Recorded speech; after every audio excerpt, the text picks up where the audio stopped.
And we're live. Welcome, everybody, here to the Lakers Lowdown podcast. I'm Anthony Irwin here on this Sunday night. And today on the show, we're going to be talking about whatever you want to talk about.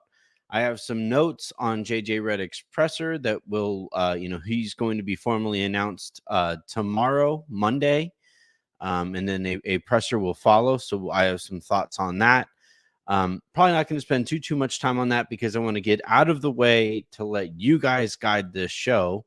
And I'm going to be diving into the various mailbags. Obviously, as I always say, the best way to get your questions answered is to leave them in the form of a 5-star review on iTunes.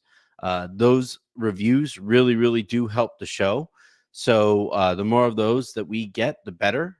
So I'll answer a couple of questions from there. I also asked for questions on Twitter. You can follow me on Twitter at Anthony Irwin LA. And I asked people to show me proof of them subscribing to the show wherever that you want to get the show. If you want to watch me talk here on YouTube, you can show me that you subscribed here on YouTube. If you want to listen on whatever platform that you get your podcasts on, show me a subscription on those platforms. I obviously prefer you subscribe on Odyssey, but regardless, however it is that you choose to listen to your shows or watch the shows, please show me that you subscribe to the show, and I will answer your question. And then obviously, while we record here, I will take a gander occasionally at the live YouTube comment section to answer questions from there as well. And especially, obviously, those super comments. Again, a quick reminder, I am Anthony Irwin, Lakers insider for Lakers Daily. I wrote for my Substack tonight about what it's like to become be seen as an insider kind of overnight or over the last few months. And I gave you guys a look behind the curtain at what the last kind of week has been like for me, as I had the story first and then it didn't seem to matter to some people. To a lot of you guys, it did seem to, and I greatly appreciate that support. So if you want to check that out, I guess I can put that link in the comments as well. But yeah, hit that subscribe button, hit that like button, smash that button, as folks like to, as the young folks like to say here on youtube.com. And then with this show specifically, youtube.com/@Lakers Lounge. But let's go ahead and dive on into the show. I'm going to talk about JJ Redick quickly in his intro presser, some of the things that I'll be looking for, and then I will dive on into your guys' questions.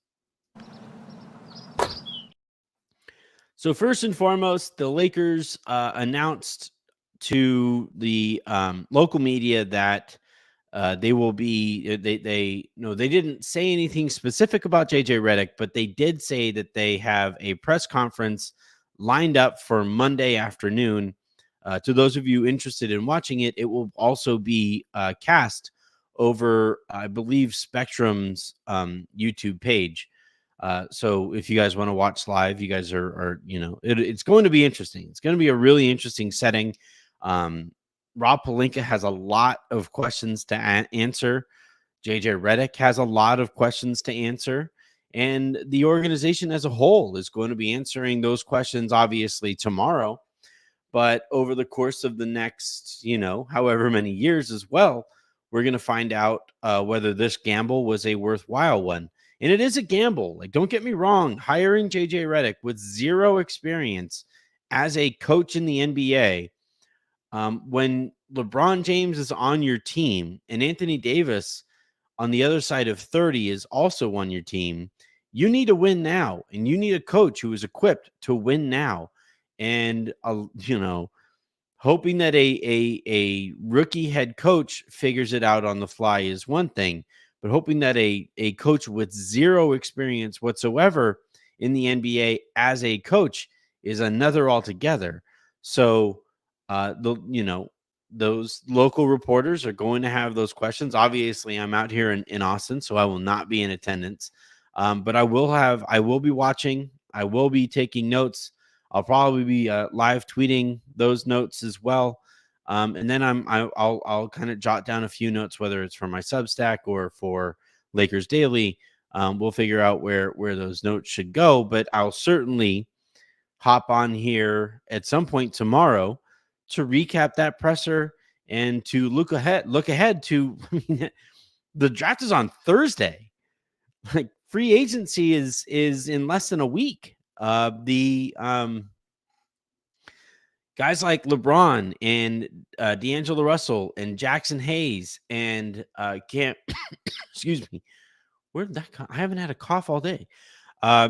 Cam Reddish, those guys have their player options to make decisions on as well at some point in the next week or so. Actually, within the week, those decisions have to be made by June 29th. Now, the Lakers can push that decision back if both sides of that equation think that that is a good idea. So maybe we get that with D'Angelo Russell. But I we're going to have some fireworks. Like, we are, because of how long that hiring process to get a new head coach drug on, we get like, we hop right out of that pan and into another one with some scalding hot butter waiting to be waiting to be sauteed there. So we have a ton to get to, obviously. But the things that I'm going to be looking for in that intro presser from JJ Redick is, I know what we're going to hear from JJ Redick. He is very, very good at this. He has always been very, very good at this. That's how he immediately rose through the ranks in the media the way that he did. But Rob Pelinka, like, we are now far enough into the Rob Pelinka era that I think we can see through some of the bullshit. Like, I think that we've arrived at a place where there is no longer any kind of levity from the biblical references and the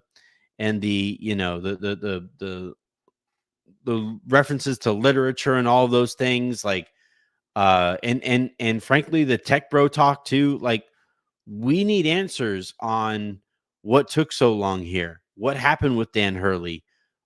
Why did you guys lowball Dan Hurley?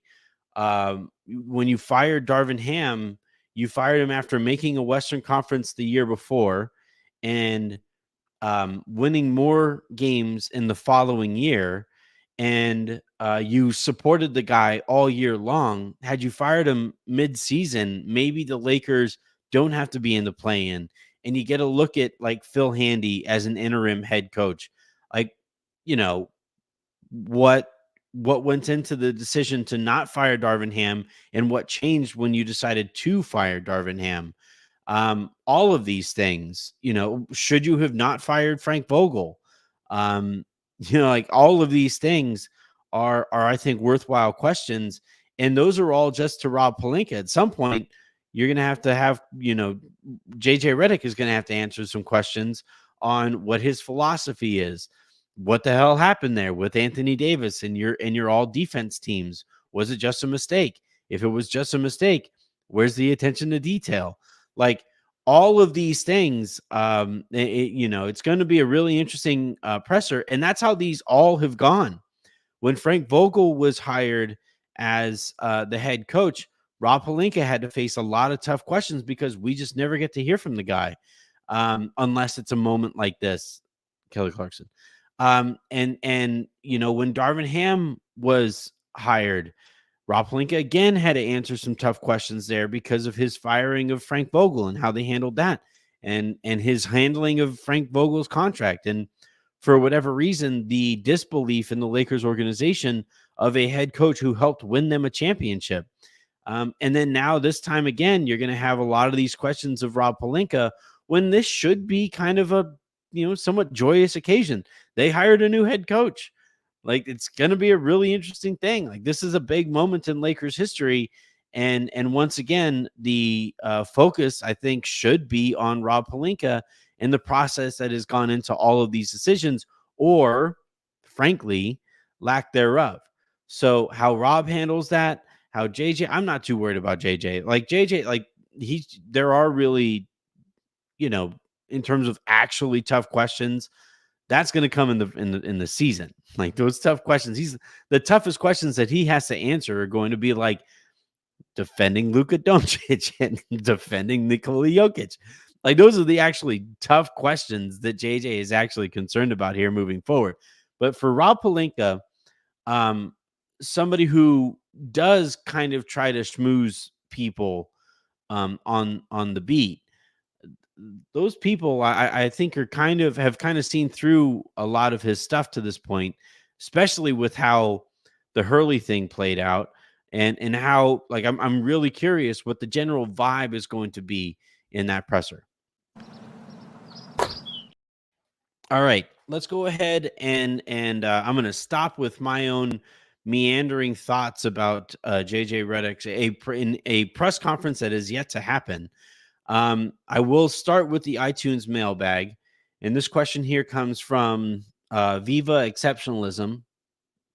Quote, "Hey, Anthony, your interview with Ethan Strauss was a work of art, though I expected nothing less from you, the best Lakers podcaster on the airwaves." Thank you very much. I appreciate it. I disagree, but I appreciate it. Combined with the Celtics win, the failure to make the massive offer Woj said they would is a real downer. However, I do disagree with you about the Lakers going all in when what they are is a team that is only finished above seventh once in the last 12 years. For one thing, I have no confidence this ownership and front office is capable of doing it. Second, I doubt that there is anything they can do that will vault them into championship contention. There are just many younger, deeper, and equally, if not more talented teams ahead of them. Why do you think otherwise if you do?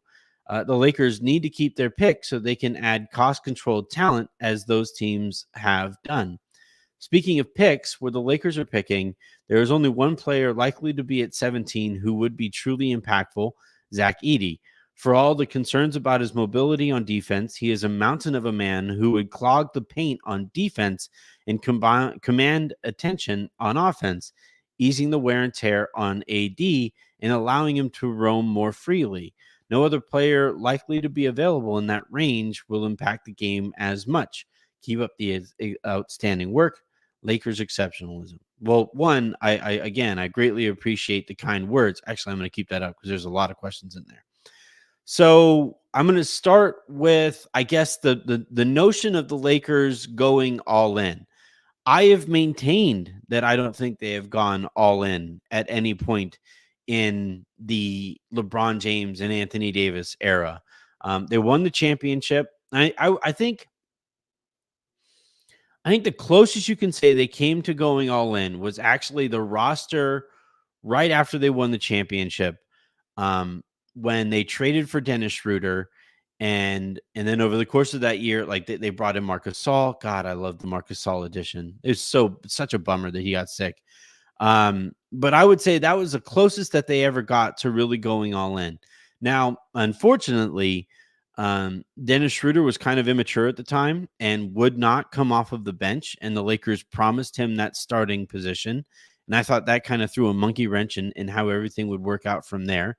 Montrezl Harrell, I wasn't over the moon over bringing him in the first place. I've always thought that he was more of a regular season type player and not at all a postseason player. And we've seen that wind up being the case over the course of the rest of his career. And then, when you start Alex Caruso, it kind of forced, or when you start Dennis Schroeder, it kind of forced Alex Caruso back to the bench. And we never got to see Alex Caruso playing 30 minutes a night alongside LeBron James. And given the way that the rest of his career since has gone, that would have been a probably really smart thing for the Lakers to do. And, obviously that season picked up so quickly right after the bubble that AD never really got to rest. LeBron never really got to rest. And speaking of rest, I'm exhausted. But we never got to see that team, or I guess we saw it early on what that team could have possibly been. But then Marc Gasol got hurt. LeBron and AD dealt with some injuries and some bumps and bruises over the course of the year. And and it's that year remains kind of a what if. And then I thought that the Lakers really overreacted to the Lakers losing to Phoenix. And obviously they made the Russell Westbrook trade, but as I've always said, it's hard to say that they went all in even the year that they traded for Russell Westbrook, when they could have brought back THT and Caruso. They decided that Caruso's luxury tax payments were too much. Rob Pelinka undervalued what Caruso did to the team, and Caruso winds up walking for nothing to the Chicago Bulls. And then ever since, anytime that the Lakers have had an opportunity to go all in and trade all of their assets, or trade all of their, especially first round draft capital, they have elected to not do that. They wind up holding on to at least one of those first rounders, and they kick that can down the road.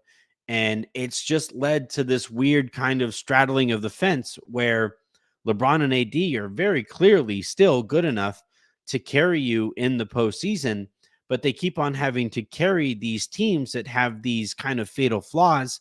And that's a lot to ask. And especially given how smart and how competitive the rest of the league is.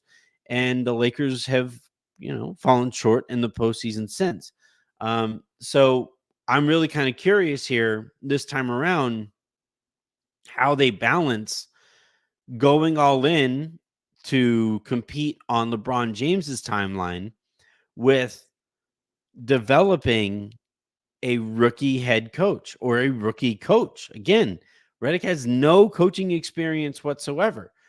Now, I think that your immediate priority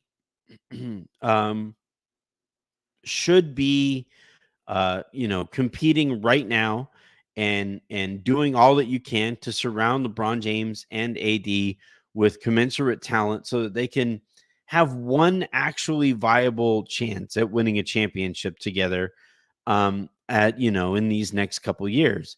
We didn't get to see that last year, partially because of injuries. Jared Vanderbilt wasn't healthy the second half of the year. We basically never saw Gabe Vincent healthy. And even like right before the playoffs started, Christian Wood gets hurt, and and he got hurt right at a time when I need to stop. I need to wake up.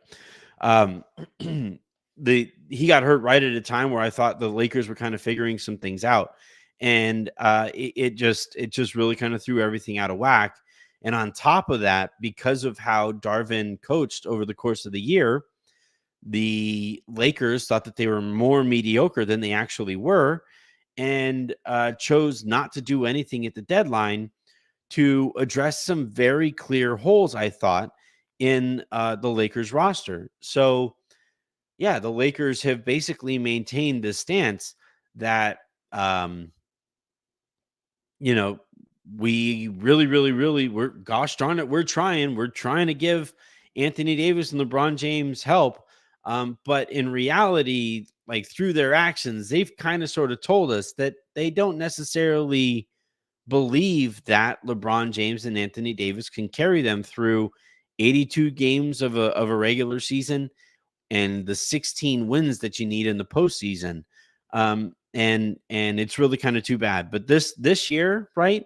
This is about as good a position as you can find yourself in. You have 3 first-round picks. You have a bevy of second-round picks. You do have, like, especially if D'Angelo Russell opts in, which I'm not going to go out on a limb and say that I think he is going to opt in. The spectrum on stuff that you hear about D'Angelo Russell and the decision that he has in front of him is incredibly wide. I'm sure that I'll get a question about that later, so I'm not going to go too far into the weeds there.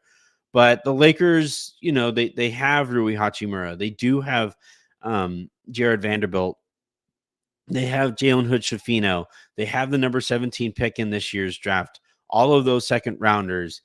They could buy another second rounder if they need another one. And so we'll see what they do and what direction that they take.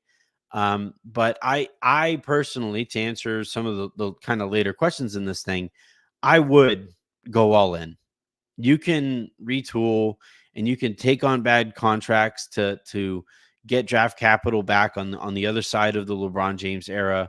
But if you aren't competing now, I just don't trust this organization without LeBron James, without Anthony Davis to make good on the assets that you would be holding on to. I just don't see it. So I personally would go all in, though I totally understand why Lakers fans would say you're going all in with a 40-year-old LeBron James. Like that makes the most sense to you.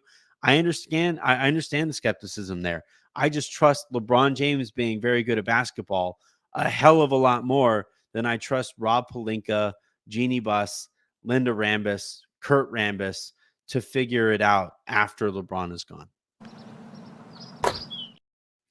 That was a lot. That was a great question there. Lakers exceptionalism, as always. Thank you for the comment there. iCentaur.com asked on Wednesday, 18 hours since your announcement, please provide clarity to anxiety-riddled Lakers fans. As I've said here on the show now this was asked on Wednesday, so I'm not going to spend too much time on this, but Redick was operating as the Lakers head coach the Monday after the finals.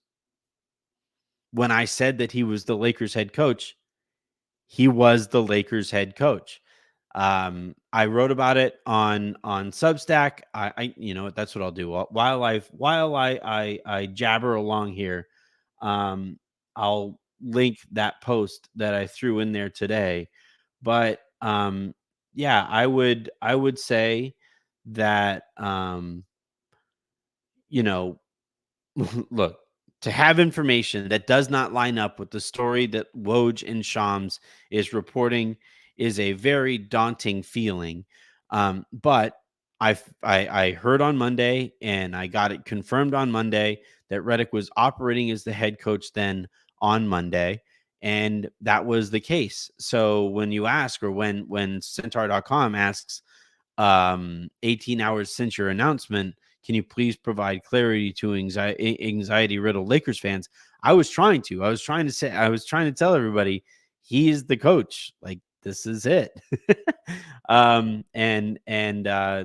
wound up being the case. I think Shams even said, it was like Thursday or Friday, that Redick had been talking to players and had been pushing hard on this job as early as Monday. Super weird that detail comes out. Yeah, I would, to those of you who want clarity, who would like a look behind the curtain, I would say to check out that article that I threw in the comment section. And maybe, somewhere down the line, I'll make it free to everybody but for right now, I did want to reward that paid audience for their patience and for their support, with that exclusive post.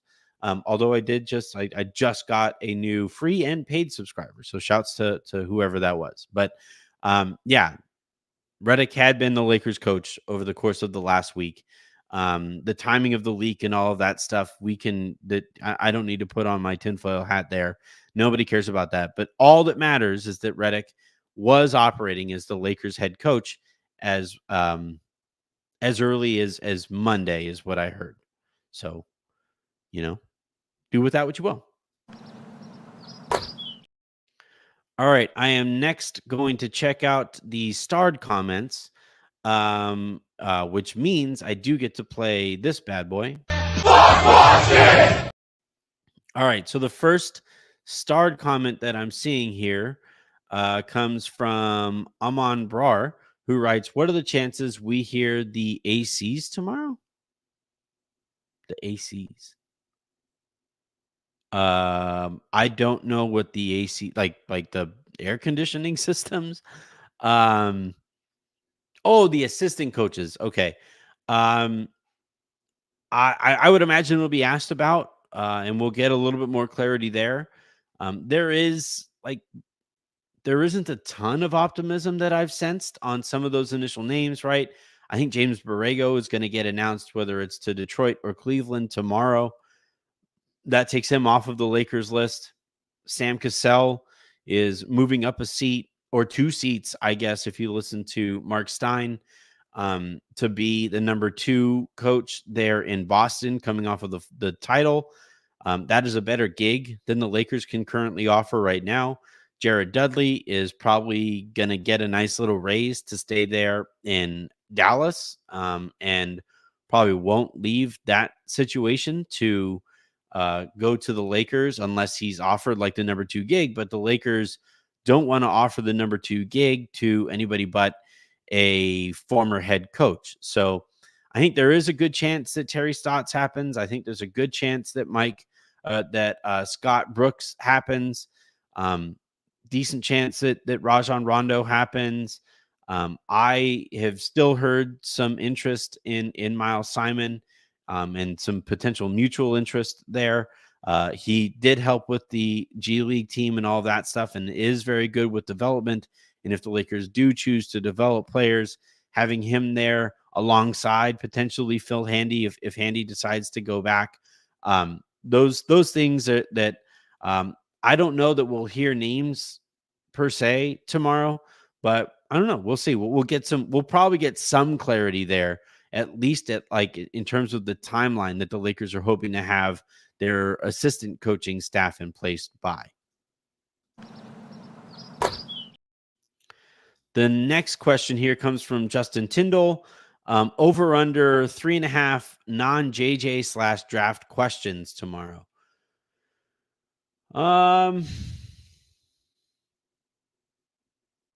I would probably say slightly over. Like I said earlier, I think this beat has some very pointed. They've done this before. When Frank Vogel was hired, it was like awkward in there. And like the beat reporters there had some very pointed questions to Rob Pelinka about the process that led to Frank Vogel, and I think those questions were well founded. And then on the other side of Frank Vogel, they had some very pointed questions to Rob Pelinka about why he would so quickly dismiss a coach who just won a championship a couple years before, when clearly the problem there was the roster that Pelinka put together.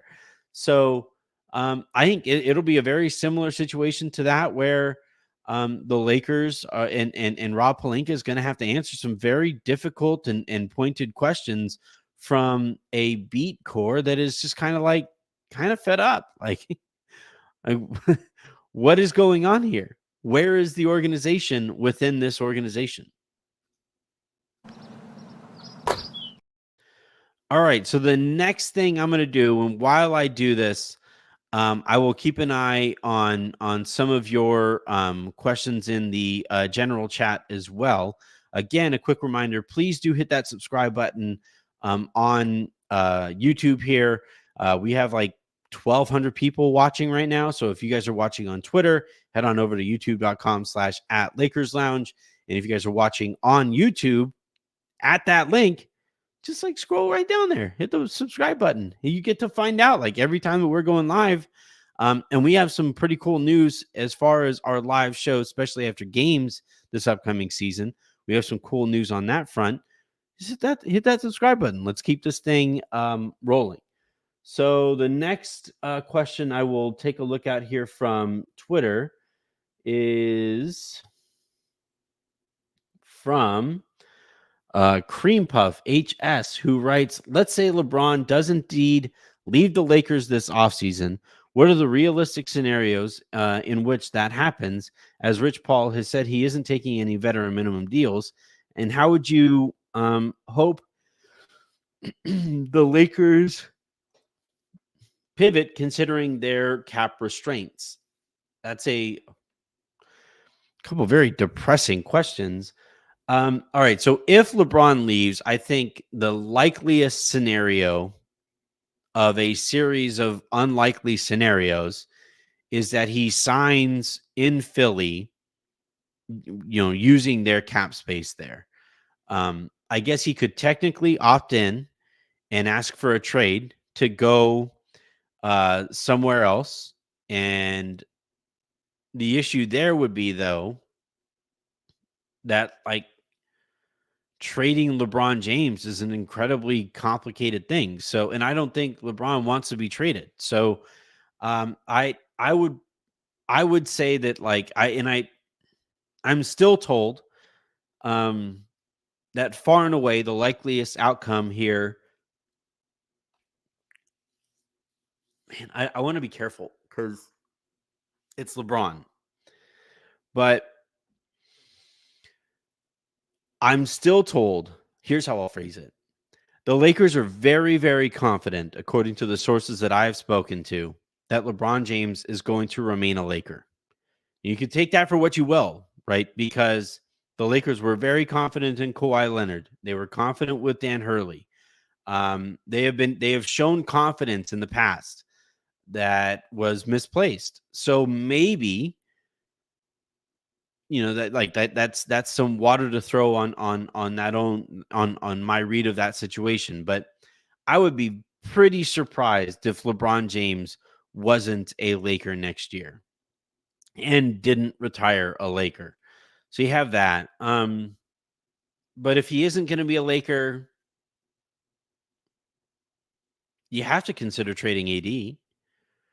Like, you have to, right? Like, how good is because you weren't able to just replace LeBron with free agency.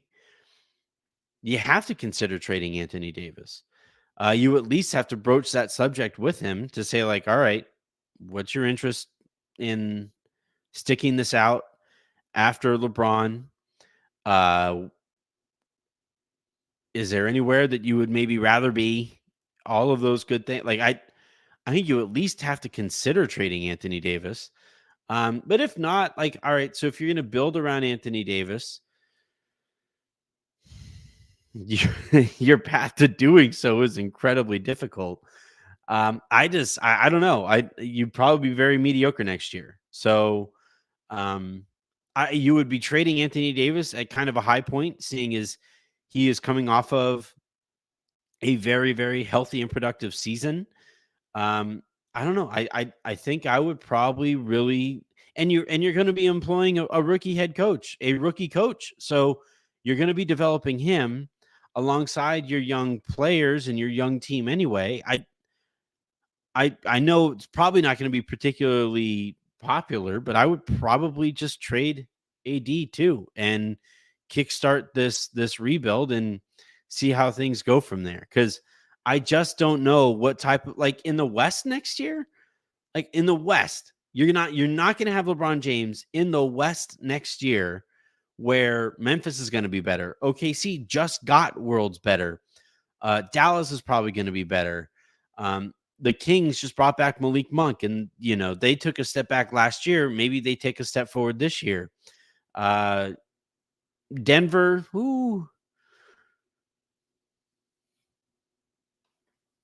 Denver is hard to figure out. Denver's probably going to be worse. I'm told that they're kind of operating under the assumption that Kentavious Caldwell-Pope is probably gone. So maybe Denver takes a step back next year, but Houston is going to be better. San Antonio is going to be better because Wemby is going to be playing in his second year, and they're going to have a better roster around him. The Clippers, we'll see what happens with this Paul George thing. But I would imagine they're still going to be pretty good. At least Phoenix is going to be bringing it back with maybe a coach that fits them better than Frank Vogel did. So, like, you're going to like try to deal with all of that without LeBron?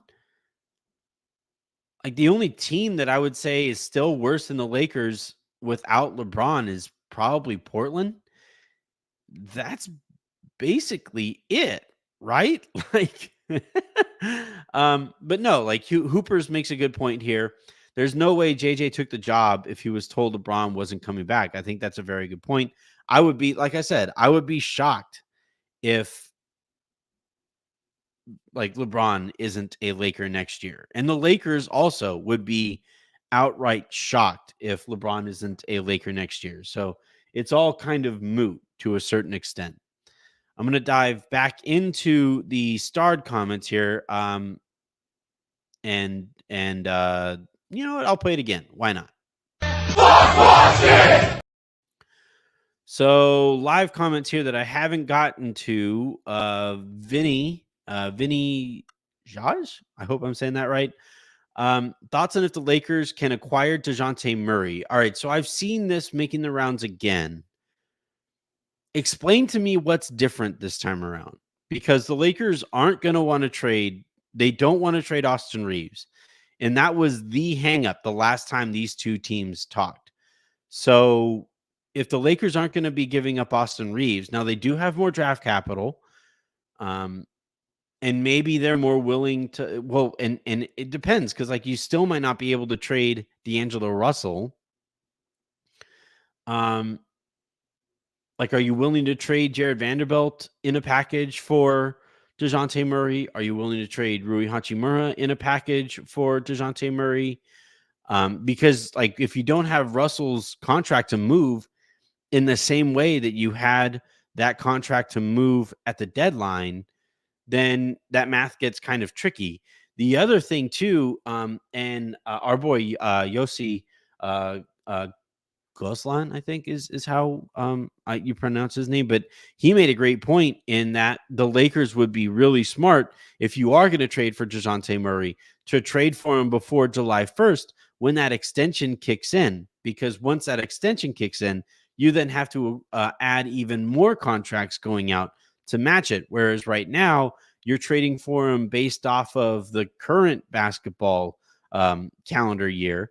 And that means that you could send out like one full less contract than you will have to if you trade for him on the other side of July 1st. So it's going to be really interesting. D'Angelo Russell's opt-in date is June 29th. June obviously is a month that ends on the 30th. So maybe between like if D'Angelo Russell opts in somehow, and I'm told that the Lakers are operating as if D'Lo is going to opt out. They're basically preparing for that, because that's the scenario where more preparation is needed. But if D'Lo opts in, he could be moved relatively quickly, so that he would be moved in, for players that are on their current contract years, i.e., Dejounte Murray. So, um, like if you're asking if the Lakers can the Lakers do it? Yeah, they can. I think they have the assets to get it done. It's just kind of painful and it's kind of tricky mathematically, depending on when in the offseason it could possibly get done.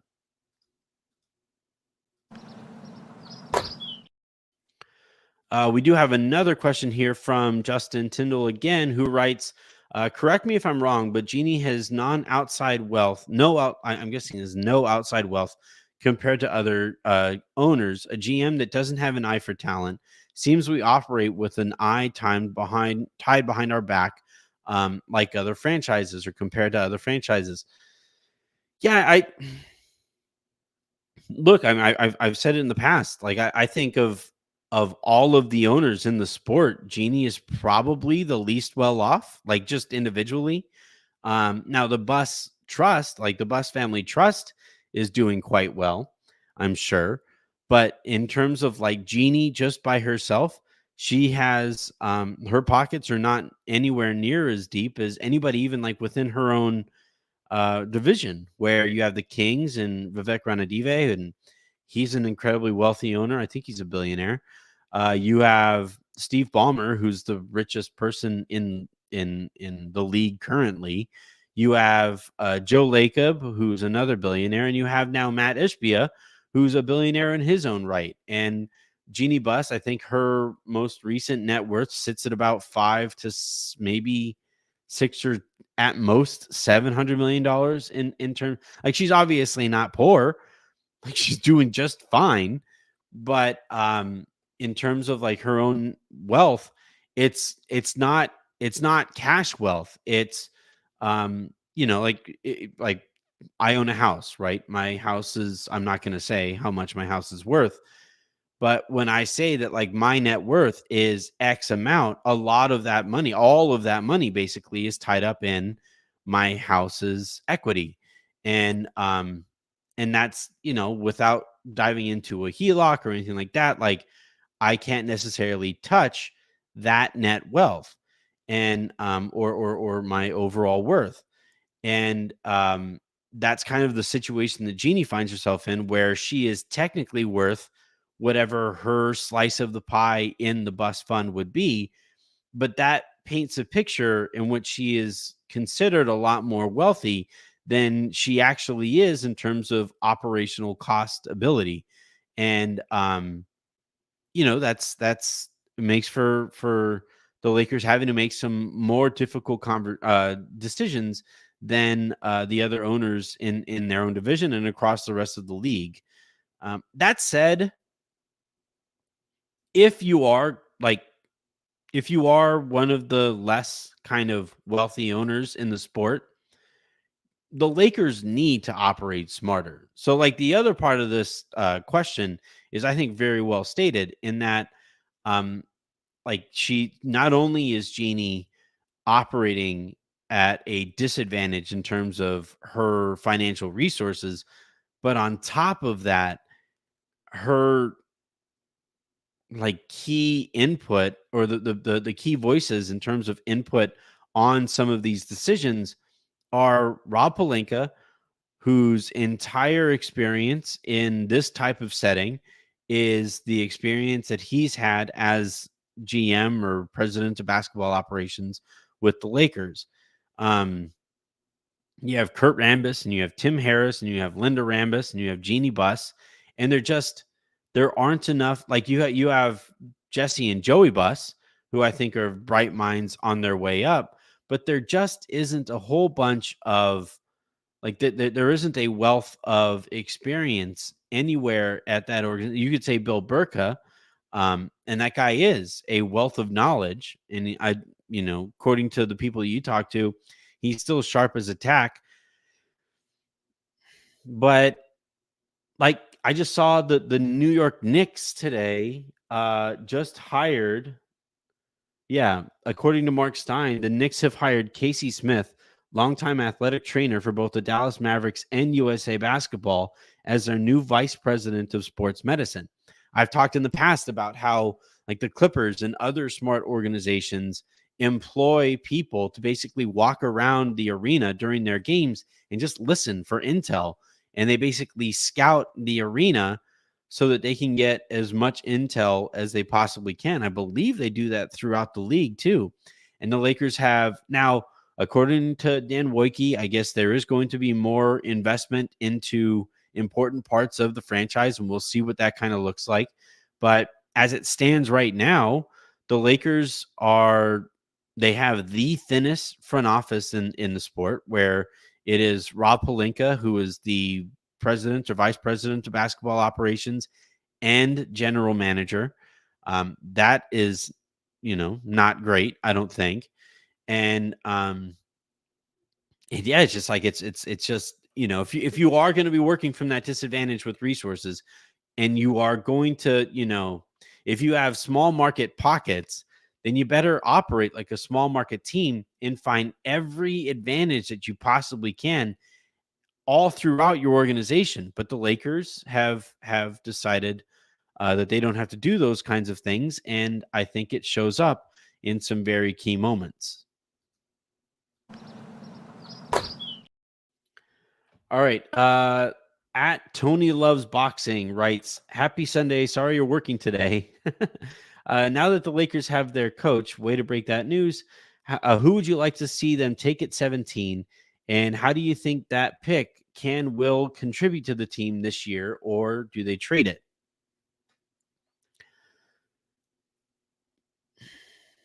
What they do with the 17th pick, I think, is going to provide a ton of insight into how the rest of their offseason is going to go. Because if you hold on to that pick, then based off of how the Lakers have operated in the past, you may only have basically one other first rounder to move this summer, because the Lakers have always liked to hold on to one first rounder heading into the season.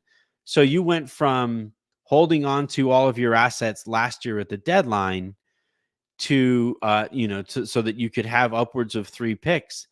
to move this upcoming or in the upcoming summer. But then if you use the pick at 17, which I think they're like, depending on the player available, I personally really like the idea of taking Deron Holmes. He's the player I've kind of like singled out. I'm not a draft guy, but he's kind of the player I've singled out as like, all right. Um, so, but if you take a pick at 17 and then you only have 2 picks to move and you are not interested in moving both of those picks, now you basically are running it back. And now maybe the case that they will make is that they will run the roster back with a better head coach. But you can't quite say that definitively, seeing as the coach in this case is a rookie coach. So, yeah, I think that like on draft night, if they take somebody with 17, that will, I think, spell out what they're capable of with the rest of the offseason. Now, all that said, the market right now is very depressed, and maybe you don't have to attach a first rounder to go out and get even like starting caliber players. Now, um, it's hard to kind of prognosticate on what the market is going to be based off of the Chicago Bulls being stupid. But like at the end of the day, that's all we can kind of do. And if you're the Lakers, you say like, hey man, they got Caruso for nothing. So we can start these conversations from like, we can pull some of that draft capital that we thought we were going to have to assign to win now moves. Maybe instead of moving a first rounder this year, you can move multiple second rounders, to the point that Aaron and I were making before the JJ Redick news broke. Heavy air quotes on broke, and then kind of go from there. And maybe that allows, like, maybe that does mean you can take somebody at 17 and have somebody a cost controlled player for the next couple of years. That would be great. And we'll see what the trade market looks like. Again, I'm told that the trade market is probably going to be a lot more active this year. And the names that have been kind of thrown out there as potentially available are kind of surprising right now. And so we'll see. Like I get, again, like it all we'll see it play out on Wednesday. The next question here comes from what are you hearing are some realistic free agent shooters the Lakers could target? Shooters.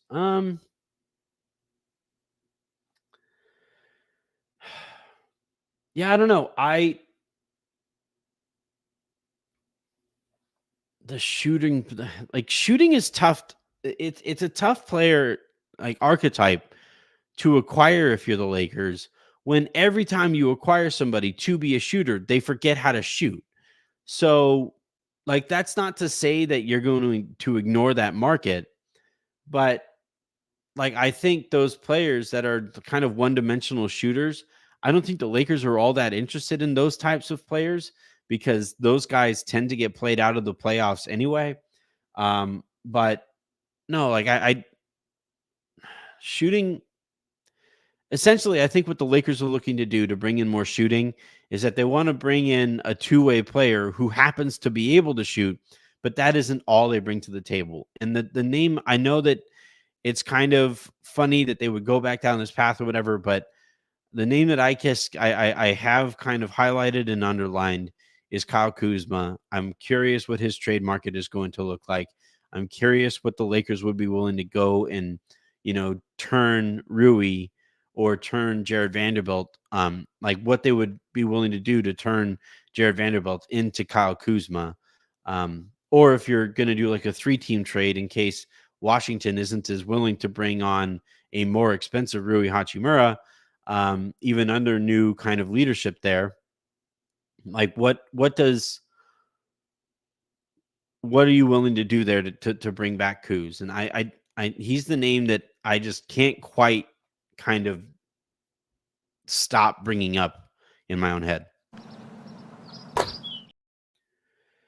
All right. Let's see. All right. So I'm going to stay here with the people on Twitter who asked me questions, but also showed proof that they were subscribed to the podcast. So at Basho writes, why were the Lakers so obsessed with JJ, especially considering he has no coaching experience? If they wanted a first-time head coach with no experience, why not consider Tim Legler, who's been successfully breaking down film much longer than JJ? It's all starts with the relationship that he has with LeBron James. And I think initially the Lakers thought that they could maybe hire JJ Redick, and if it didn't work out, Rob could kind of pin it on LeBron. But LeBron kind of outflanked them and said, nope, this is a JJ Redick hire.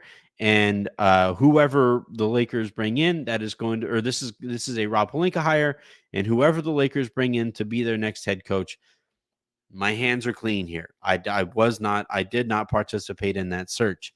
And I don't necessarily think it's a coincidence that when LeBron said those things, I started to hear a slightly different tune when it came to the Lakers talking about Redick. So I why were they obsessed with JJ immediately? It all started with LeBron. And why did they remain quote unquote obsessed with JJ? You know, they went into the process hoping to be wowed by a professional podcaster. Like, of course that guy was going to do really well in an interview setting. That's how it played out. All right. I'm going to scroll through the live questions, see if I can get to some of your question, your live free ones. Um,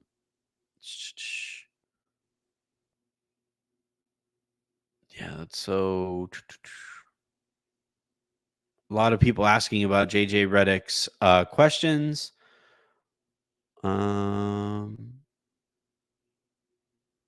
Can you get? I'm not answering that one. Okay, my boy Edwin. At what point does he compare JJ Redick? Does Rob compare JJ Redick to Kobe? Oh, that's lined up. Like it's there. At the very least, like say like attention to detail as a shooter and all of those things. Like it's coming. No, all right. Here's how it'll go.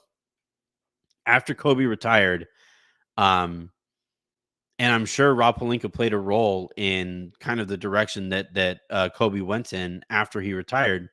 But after he retired, Kobe was offered all kinds of opportunities to do ESPN's pre or post game, or to do First Take, and to do TNT and stuff like that. And Kobe passed on all of those opportunities.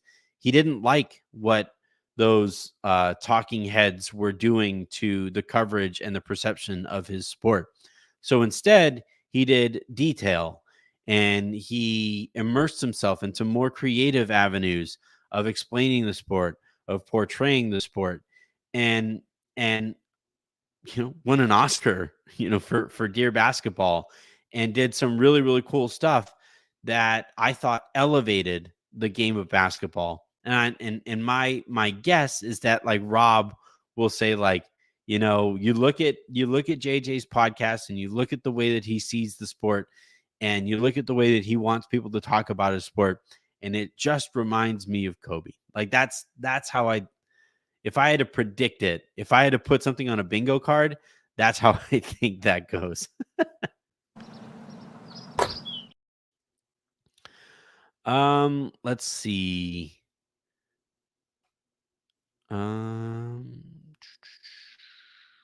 I think, somebody needs $8. So somebody help Tony Yayo. All right.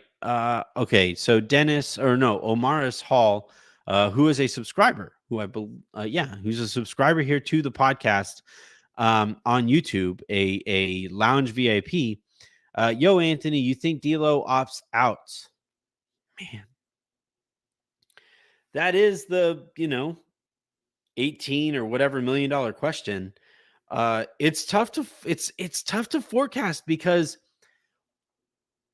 basically all of the agents that I have spoken to have all said they have, there are a couple outliers here, but the agents who, kind of guide their clients through these types of situations, all of those agents are basically telling me that they are like, if their client has an opportunity to hold on to guaranteed money, they are being told to hold on to that guaranteed money and to um re-enter the marketplace a year later when there's a little bit more known about what this new era of the NBA with under this new CBA, what that might look like. And I think it's smart. Obviously, agents are being smart about helping their clients make a bunch of money, and we saw it already with Gary Payton II that he opted in. Now, Payton didn't have, I don't think, as good a season as D'Angelo Russell did. Obviously, two very, very, very different players. Payton spent a lot of time hurt, though, this last year. So I think that was part of the decision that he made there. But for D'Angelo Russell, like, all right, you're going to opt out and you're going to pin basically all of your hopes on the Orlando Magic being interested in you when they are like loaded at guard and point guard. Now they're loaded at guard and point guard in a very different way than like at very different skill sets than D'Angelo Russell offers. But like his reputation around the league isn't great. Um, it's hard for a team that has playoff aspirations to pin improving their team on a player in D'Angelo Russell, who now, three straight postseasons, wound up no showing eventually. And um, like if I wouldn't be surprised if D'Lo's advisors and his agent were kind of telling him maybe it's wise to opt in, or if you're gonna opt out, understand you might wind up taking less per year over more years. So if I had to, if I had to like predict it, I think I'm like 51-49 that D'Lo opts out, and he does so with the intent to sign or to re-sign with the Lakers. Maybe a little bit higher. And I know that that's kind of the coward's way out, but this new CBA has so many people throughout various rungs of the NBA running absolutely terrified, piss running down legs because of the second apron and the punitive measures beyond even taxing those teams that go above that second apron. It is legitimately mind-boggling that the players would have ever accepted this deal with such brutal parameters as the CBA has if you go over that second apron. And I think we're really going to see those ramifications play out, um, first and foremost with these players that have player options opting in because they aren't sure what the market is going to look like on the other side of that decision. And I just think it's really too bad. I think it's a big gamble on the league, hoping that people can start watching them like people watch the NFL, without understanding the ways that people watch the NBA. But as far as D'Lo specifically, I think he opts out, but it's not like a home run decision. I'm not, like, for example, when JJ was hired, I had that. I knew where that was heading. I I um I knew he was already in place. I had no concerns about reporting that. In this case, I don't think I'm going to touch this D'Angelo Russell situation unless I get like, unless the information that I've been working off of gets a lot more definitive, and I mean a lot more definitive. I'm probably not going to touch this D'Angelo Russell thing because he like I don't think even the Lakers know what he's going to do there.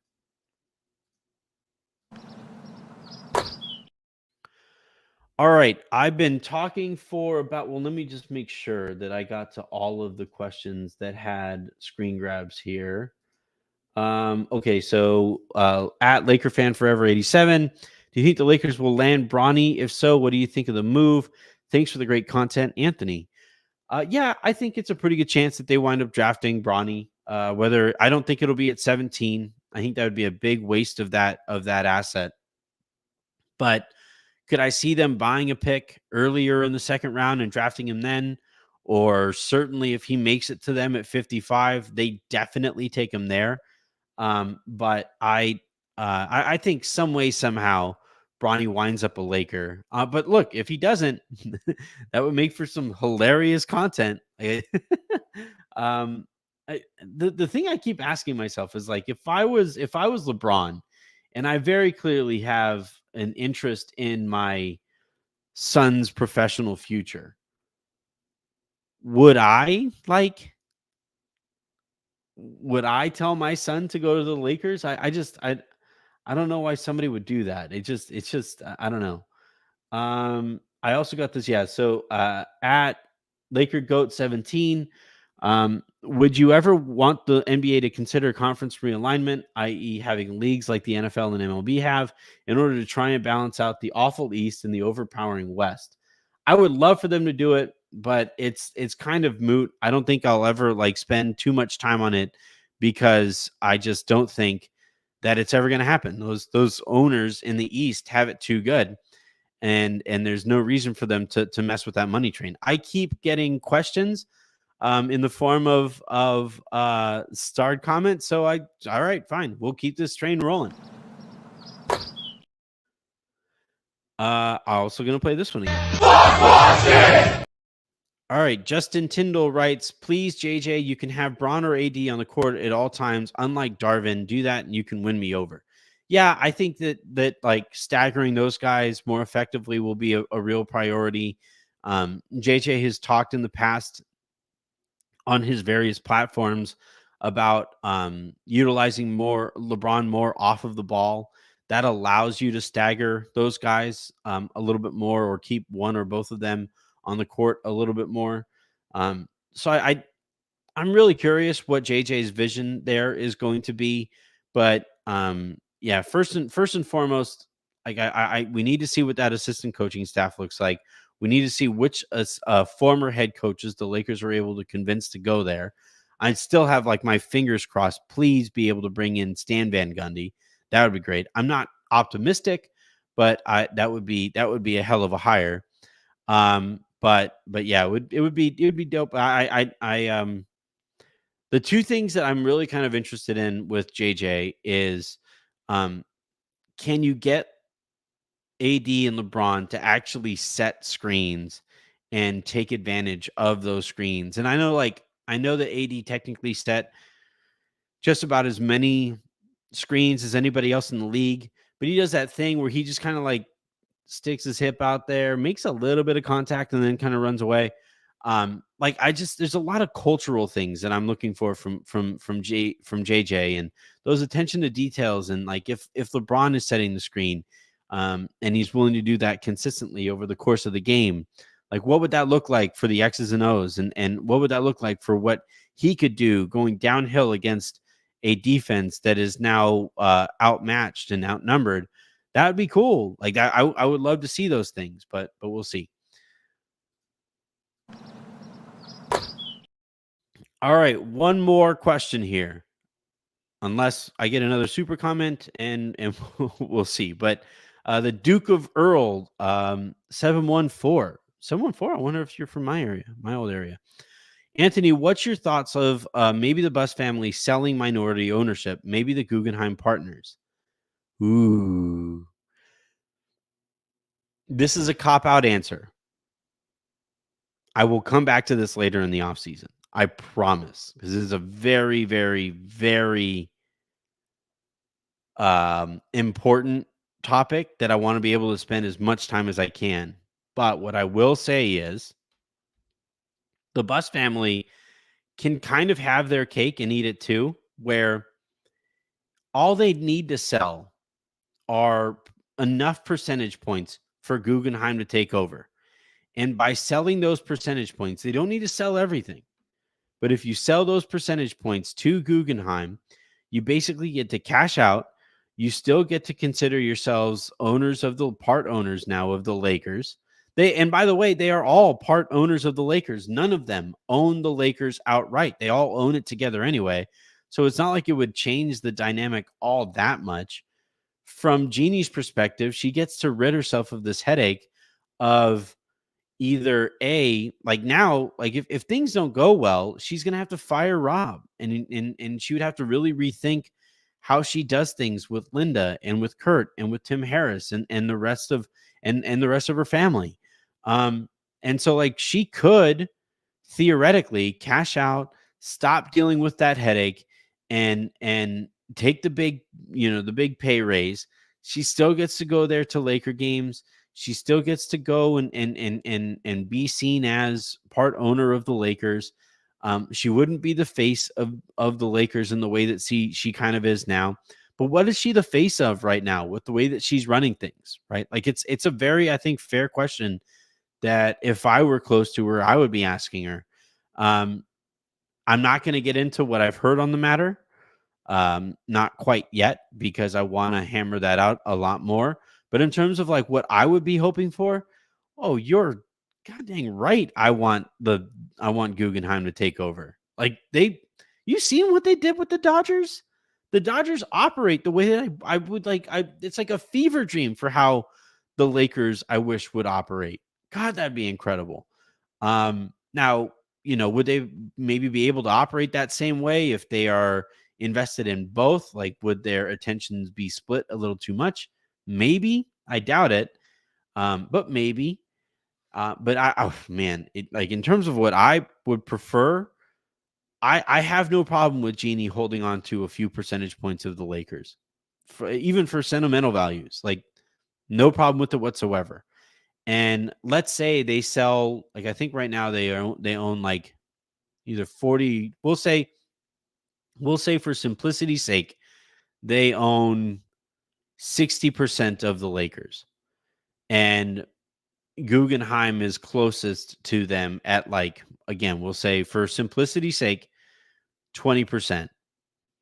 Now let's say the Lakers, the Buss Family Trust sells like 25% points, ownership points to Guggenheim, elevating Guggenheim to 45% and taking them down to, what would that be?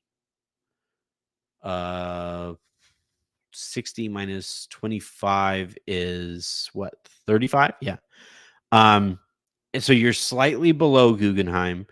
You would sell that 25% at like an $8 billion figure, which allows all of the Buss kids hundreds of millions of dollars in immediate payout. I know Jim and Johnny Buss would prefer this route. Janie is she's going to vote with however Jeannie votes. And then for Jesse and Joey, it's kind of interesting because at like 35% ownership still, maybe you sell more of it for true bang for your buck or whatever, but maybe they get to stick around and they get to kind of partner with Guggenheim, and they have maybe even a more stable path to power in the Lakers organization, because right now, unless Jeannie ever is willing to fire Rob Pelinka, which it doesn't seem like she is, they're always going to be sitting there kind of with the glass ceiling that they're currently operating under, and they don't get the benefit of the giant payout. So for those two guys, like, you could get the giant payout and you could still have some input on the way that the Lakers do things. I could see it, being interesting to them. And at that point, between Jesse, Joey, Jim, and Johnny, that would actually outrank, I believe, unless Jeannie gets like an extra vote, maybe. In which, no, it doesn't matter. It'd be 4-2. And you know, the Bus family would maybe show interest in doing that. As it stands right now, I haven't heard that Jesse and Joey would consider flipping their vote right now, but I do think that those conversations have taken place, and you know how close things might look, all of that stuff is stuff that I think we'll talk about later in the offseason. Whew, what a topic, though, man! What a topic. All right, that is going to do it here for this episode of the Lakers Lowdown podcast. Thank you to everybody for tuning in the way that you did throughout all of this ordeal, and the way that you guys continue to. I greatly, greatly appreciate it. We have some exciting news here coming for you to you guys here, hopefully relatively soon as well, that I think you guys would be pretty pumped about. And then we have the draft this week. We have free agency right on the other side of that. We have trades as soon potentially as tomorrow. Yeah, exciting time here for the next few weeks. And I little biased, but I don't think there's anywhere that you're going to be better informed on those things than in terms of podcast form than right here in the lounge, which is a funny thing to say. Stay informed in a lounge. What a fun combination. Like if I could have just like, imagine being able to explain going to a lounge. It's like, yeah, no, I'm going to the lounge to learn. Imagine like we wouldn't be judged anywhere near as much. Again, follow me on Twitter at Anthony Irwin LA. Follow the show on YouTube, youtube.com/@Lakers Lounge. If you're listening to this in the morning in the form of a podcast, please do subscribe wherever it is that you get those podcasts, preferably on Odyssey. And until the next time you guys hear from me, I'm Anthony Irwin saying have a great rest of your day, make somebody else's, and I'll talk to you tomorrow.